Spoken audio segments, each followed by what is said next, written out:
Hey guys, this week in class we're going to just talk about some workflow fundamentals, some things that'll help you out as you're working through Illustrator this semester. First thing we want to take a look at is when you create a new document in Illustrator, File New is going to pull up your new document window where you can choose from different types of documents: mobile, web, print, film, art and illustration, and then they got some blank document presets down here for what you'll probably use the most, things like letters, tabloid posters, blah blah blah. You can change your unit of measurement, you can change your size, your orientation, the number of artboards you want to work with, and if you want to add a bleed.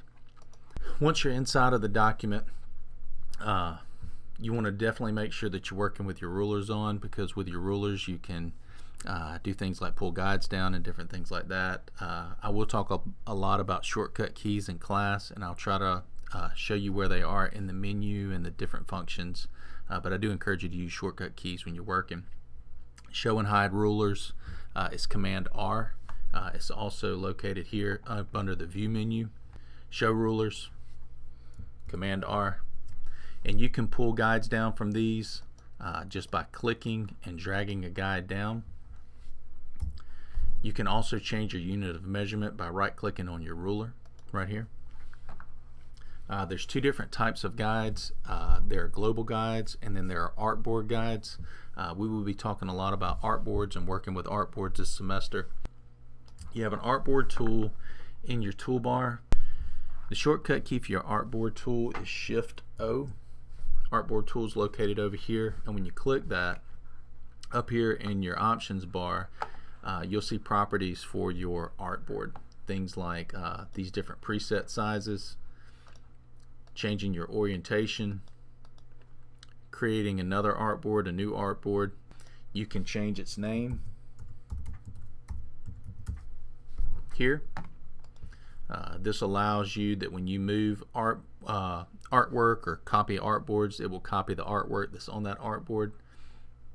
You can also set its X and Y coordinates or change its measurement. This is 11 inches by 8.5, but you could easily go in and change the size of your artboard mathematically. You can also change the size of your artboard just by clicking and dragging these right here. To exit out of the artboard tool, all you have to do is press any other key on the keyboard. I usually press the V key. The V key is the shortcut key for the selection tool. This week in class we're going to talk a lot about some different things that will help you as you're working, just some different workflow fundamentals. One of the biggest things are going to be guides. Guides are so important. They're crucial for things like alignment and making sure that things are where you want them to be. Guides by default are going to be global guides.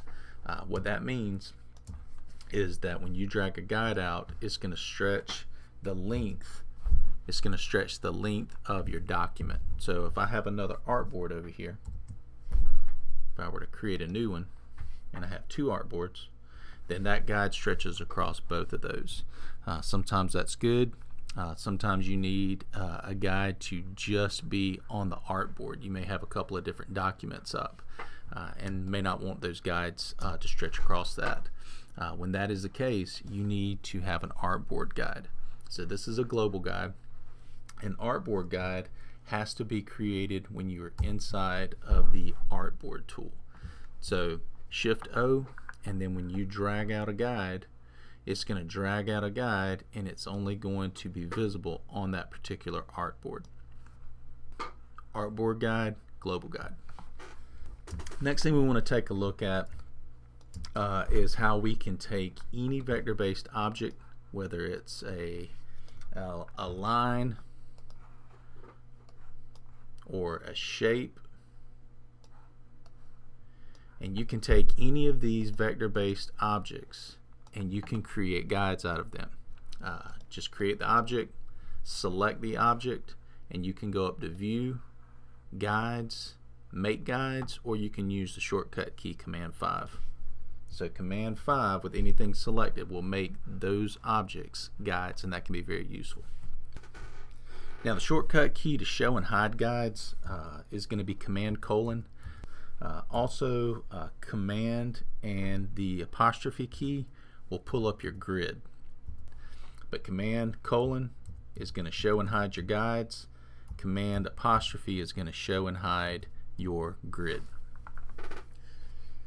Now when we're working, there's going to be some times where you want to be able to actually go in and save a set of artboards that you have created or whatnot. Let's say that we're doing a corporate identity packet or anything like that, and that's something that we create a lot. What we can do is we can create that document and save that document as a template. So let's take a look at how we can go in and do that. I'm going to press Command N. That's going to pull up a new document. You're going to make sure that it's letter. We're going to make a letterhead, a business card, and an envelope artboard. So I'm going to have 3 artboards. I'm going to increase my bleed to 1/8 of an inch all the way around and click Create. And then inside of Illustrator, Command R is going to show my rulers. Inside of Illustrator, I can go to my artboard tool,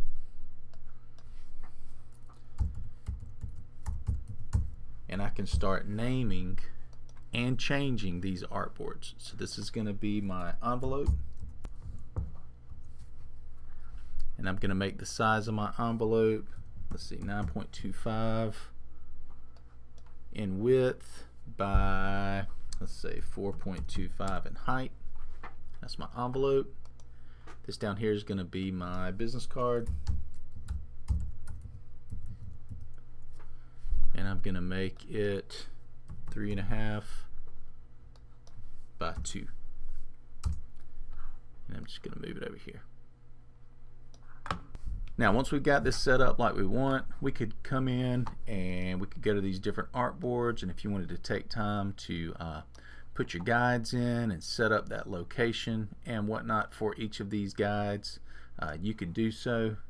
And this would be something that you could set up, and then instead of having to set this up again every time that you do a letterhead, business card, or envelope design, you can go up and say File, Save as Template,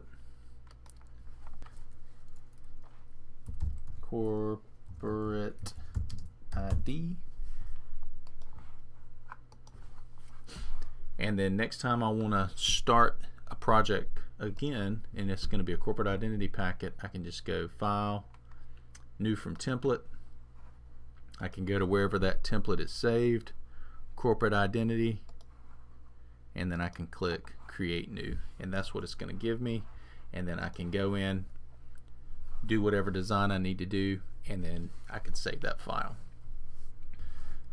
Next, what we want to take a look at is something that I use a lot when I'm laying projects out. I like to work from grids, and in Illustrator gives you a pretty easy way to create a grid. Now right here I've got an 11 by 17 inch document, and what I'm going to do is I'm going to work with a 1/2 inch margin on this document, and I want to set up a grid so that when I start working from my thumbnails or working from my roughs, I can go in and I can lay this document out fairly quickly. So in order to create a grid in Illustrator, first you have to have a shape. So I'm going to grab a rectangle, and then this is my workflow usually. I know that I'm going to have a 1/2 inch margin, and I'm going to work with a modular grid. So I'm going to create a new shape, this rectangle. I'm just going to click once on my page, and it's going to allow me to plug in a rectangle at a specific size. I've got a 1/2 inch margin, so that's going to make this shape 10 inches in width since I have an 11 inch document, and it's going to make it 16 inches in height since I have a 17 inch document. I'm going to change its color. I'm going to align it to my artboard. So I'm going to go to my Align panel, click Align to Artboard, and I'm going to center this horizontally to the artboard and vertically to the artboard. And then you're going to go up to Object, Path, and you're going to split into grid. Then we're going to turn our preview on, increase the number of rows to whatever it is that you want it to be. I'm going to work with about 20 rows on this document and about 12 columns. You can also increase your gutter if you choose to. Click OK, press Command 5, and what that's going to do is that's going to turn it into guides. Now the cool thing about this, and kind of going back to what we were looking at just a few minutes ago, is I can take this right here and go into my artboard tool, and I can create another new artboard.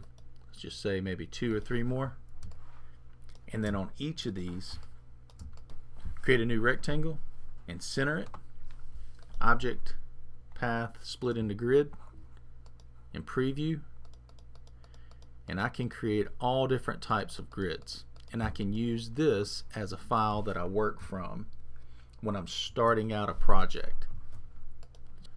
Object, path, split into grid,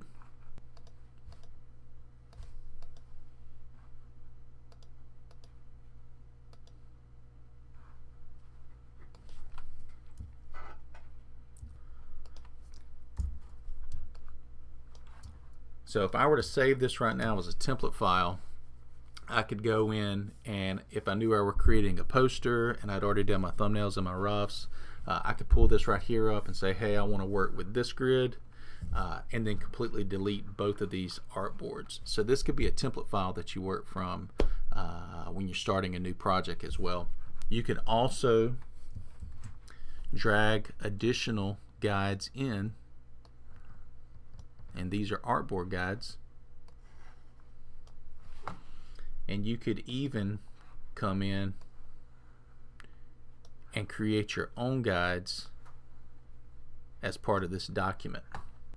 Select them, Command 5, and now you've got additional guides that you can work with. As you're working through projects, guides are going to help you with alignment and different stuff like that. And one thing that I do like to use when I'm working with guides, and just in general when I'm working in Illustrator, is 90% of the time work with smart guides. Command U is the shortcut key, and what that allows me to do is when I am going in and I am dragging in shapes or anything like that, it just lets me know when I am at the edge or when I'm in alignment with other elements. So this is a cool tool for you to use. It'll help you as you're laying your documents out or whatnot. And I do encourage you to work with guides this semester, and we'll cover a little bit more detail in class this week.